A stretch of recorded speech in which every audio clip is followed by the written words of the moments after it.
work throughout the week has not. Always being able or being ready to answer the phone when it rings, and it's ringing, so ready to answer. As a kid, you grow up and you dream of opportunities like this. So I'm just like I always am. My head's down, and I'm working, and I'm attacking it. Just how confident are you that you can give this team that spark that they're looking for? I'm just gonna go out there and play. Go out there and play. How about with Carson, though? I mean, how is that dynamic working? We're working together, communicating on things. He has 5 times as much experience than I have, so he's always a helping hand when a question comes up. Hurts will always say the right things as he gets ready for the Saints. When Wentz was benched against the Packers, the Eagles were averaging 3.6 yards per play for the game with him at quarterback. They averaged 6.3 yards per play after making the switch to the rookie. Hurts was able to get the ball downfield, going 2 of 2 with a touchdown on passes thrown 25 or more yards downfield. That is key. Wentz had 2 such completions on 7 attempts since the start of Week 10. Hurts is averaging over 13 air yards per attempt, almost double that of Carson Wentz, who's averaging just 7.8 yards per attempt over the last 4 games. And one thing that didn't improve was the play of the offensive line, as Hurts has been sacked at a higher rate than Wentz, including 3 times on Sunday. For much more NFL Lives, Marcus Spears and NFL insider Dan Graziano joining us now in SportsCenter. Dan, what do the next 4 weeks mean now for the quarterback position here in Philly? Well, they mean everything, and not just for the quarterback position, but for, Doug Peterson's future as coach there, Howie Roseman, GM. Like, there's a lot riding on what happens the rest of this season. The possibilities are numerous, but, Jalen Hurts could go in there and play well, which would mean that for the second time in his short career, Carson Wentz has been outperformed by his backup in a critical situation. That's certainly not anything he wants for his career. Hurts could flop. He could certainly struggle against the Saints defense this week. That's actually likely. And if that's the case, they may turn back to Carson Wentz, and they'll keep a close eye on what this experience did to Carson Wentz. Did it snap anything back to where they thought it would be all along? So they go into an offseason with a serious question about Wentz and the contract, very difficult contract to get out of. They need to gather some information about both of these quarterbacks over the next 4 weeks so they can figure out the long-term future at the position.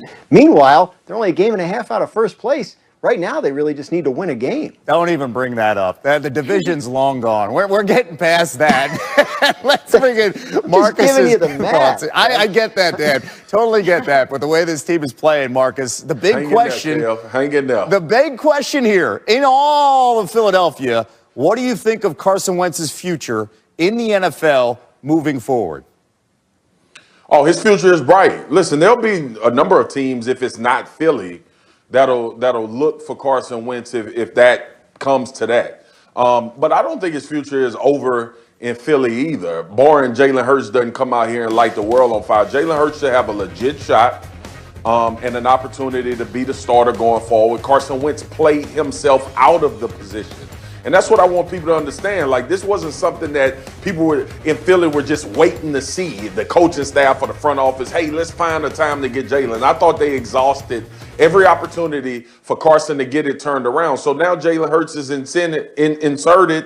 And if he plays well and earns the right to continue to have starts, then that's what it should be. That's the nature of the business. It's competition. When you're not playing up to what your standard should be or the team standard for you, they'll put in the guy that's backing you up to see if he can do a better job. So Carson is not done in the NFL by any means. He still can be fixed. He's still elite talent at the position from a physical standpoint. He'll be fine, but right now he needs to sit down. Dan, I know you mentioned math. You mentioned that big contract. Wentz's 4-year, $128 million extension kicks in next year. Fellas, thank you. Head of PTI's bonus topic, Patrick Mahomes and Aaron Rodgers, now 1 and 2 in the MVP race. Both rank among the top quarterbacks in the league's major passing categories, including 1 and 2 in INT rate. Both have at least 30 touchdowns with fewer than 5 picks. Prior to this year, only 2 quarterbacks had done that through 12 games in NFL history. Tony and Mike discuss the race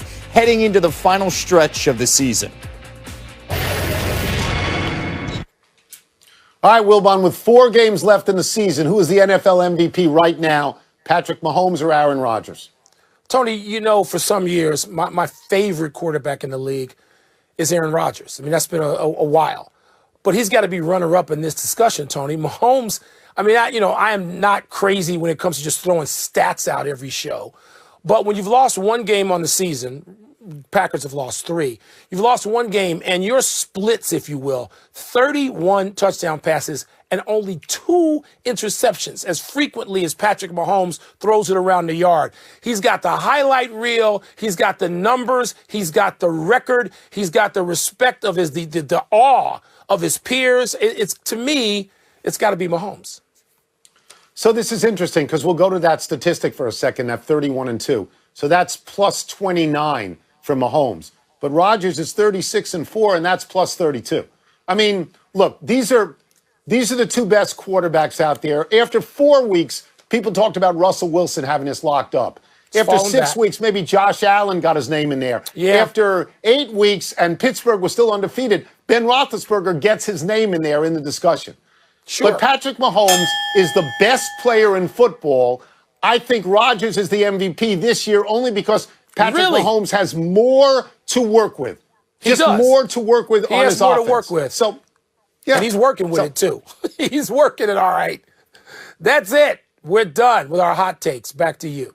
Rolling left in trouble. Got to launch it. He does. Into the end zone. Jump ball. Is it caught? Oh, my goodness, it's caught. DeAndre Hopkins caught it. He caught it for a touchdown with 1 second left. I can't believe it. Hoppy made a lot of impressive catches over the years. Where's this one going to rank right now? This one is number 1. It was the winning game. No question. Kevin, as we go around the NFL, don't you think that's still the play of the year? Yes. I mean, it's crazy. Still, what a difference 3 weeks makes, though, because after that Kyler Murray to DeAndre Hopkins pass and catch against the Bills, it's been all downhill for the Cardinals. 3 straight losses to the Seahawks, the Patriots, and the Rams, and now Arizona is just 6-6. But Kyler Murray, he is focused. He's not paying any attention to that outside noise. I don't listen to outsiders or anybody that, none of this affects me. I understand what's going to happen to, inside those lines. Prepare for the worst, but I mean, I'm not tripping over it. With the good and the bad, I understand what's going to happen, so I'm not really too worried about it. Got 4 games left, and each game is crucial, and we know that. Everyone knows that. We understand. It's a 1-0 mentality, and we gotta win. Staying in the NFC, the Bucs have lost 3 of 4, but still remain in the playoff mix as the 6th seed. Tom Brady and company hosting the Vikings, who are just behind them in the seedings. Don't forget the league expanded the playoffs this year to 7 teams, so the Vikings are holding on. And speaking of holding on, Gronk caught 6 of his 7 targets this past weekend. December football is always huge, no matter what the situation is. You're always playing for something, I believe. Big time. If we want to get to the playoffs, we got to win these games. We got to win this week, and it just starts with 1 game at a time, and it starts with 1 day at a time. You can't look ahead of yourself. We got to have good practices. We got to know what we're doing. We got to prepare well, and it's basically playoffs every single week right now. Another good one involving the now 11-1 Pittsburgh Steelers this Sunday night as they go to Buffalo to face the 9-3 Bills. Pittsburgh, Buffalo, 38-year-old Ben Roethlisberger, 24-year-old Josh Allen for an 8:20 Eastern kick of Week 14. Listen. What he's been able to do in his career, winning a couple Super Bowls, just the consistency that he's been able to do it on. The way that he plays, the style of the game that he plays, he's very hard to bring down. He's got tremendous arm talent, and he's been doing it for a long time. And he's had, a lot of success, and I'd argue to say he's a first ballot Hall of Famer. They're a really good football team. They're playing with a lot of confidence. They've got an MVP caliber quarterback who's playing at that level. They've got some defenders that are just taking the ball away every single time the ball's thrown their way. And they're just a really good football team, and I think confidence has a lot to do with that. Both the Bills and Steelers have a shot at clinching a playoff spot with a win in that game. Hello to NFL analyst Marcus Spears once again. And it's been, 48 hours since the Steelers lost. They're a bit at perfection with that surprising loss to Washington. So they're at Buffalo this weekend, Marcus. Which team do you expect to learn the most about come Sunday night?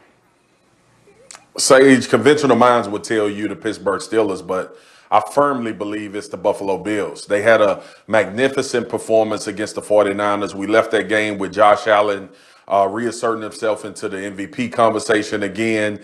The offense looks so good. And now you get a chance against a defense where if you can go out and do that, not only have you proven to yourself, but everybody else that this is a trend that's going to carry on. Buffalo has had moments when they play Jekyll and Hyde, but when they're playing at their top level, they're as good as anybody, and they are the challenge to the Kansas City Chiefs. Now you have to carry that more over because we know Pittsburgh is good. We know Mike Tomlin's going to have this team ready to play. We know what happened against the Washington football team as well with all of the drops that they had at the wide receiver and tight end spot. This will be a great challenge for the Buffalo Bills. And if they go through the Pittsburgh Steelers and have a lot of success and Josh Allen continues to perform like he has, then we start talking about them being a legit team that can go out and take out the Kansas City Chiefs and possibly be the representative in the Super Bowl. Again, 24 years old in his third season. Not sure if he has done enough quite yet for us to say absolutely all in. We will see come Sunday. That's a big one. Right. How about Ravens Cowboys last night after being sidelined with COVID last week? Lamar Jackson, he was ready to return, and was he ever? He looked like his MVP self a little more, Marcus, after coming off the COVID Reserve 19 list. He ran for a 37-yard touchdown there, part of their 294 yards on the ground last night. That's the fourth most in franchise history. But they are on the outside looking in for a postseason spot right now, and the Raiders hold the tiebreaker because of the conference wins. So you see the schedule coming up for the Ravens with only 4 to go. What do you think, Marcus? What's it going to take for this team to make the playoffs? Sage, I think they're going to have to win out. But when I say win out, I mean obviously finishing undefeated the rest of the way. But they can. I know they play the Browns again, and the Browns are looking really good. And we saw the performance that Baker Mayfield had. But this team understands this time of the year, and they're potentially getting back healthy. Lamar looked great, but a lot of people have looked great against the Dallas Cowboys defense. But let's not forget that this was the same team that ran for 260-plus yards on the Pittsburgh Steelers, had 4 turnovers in that game, and it still was a one-possession game with them with an opportunity to win. And I believe that the Ravens' offense has changed the narrative a bit, and yes, they do struggle through the air when it's a part of that game.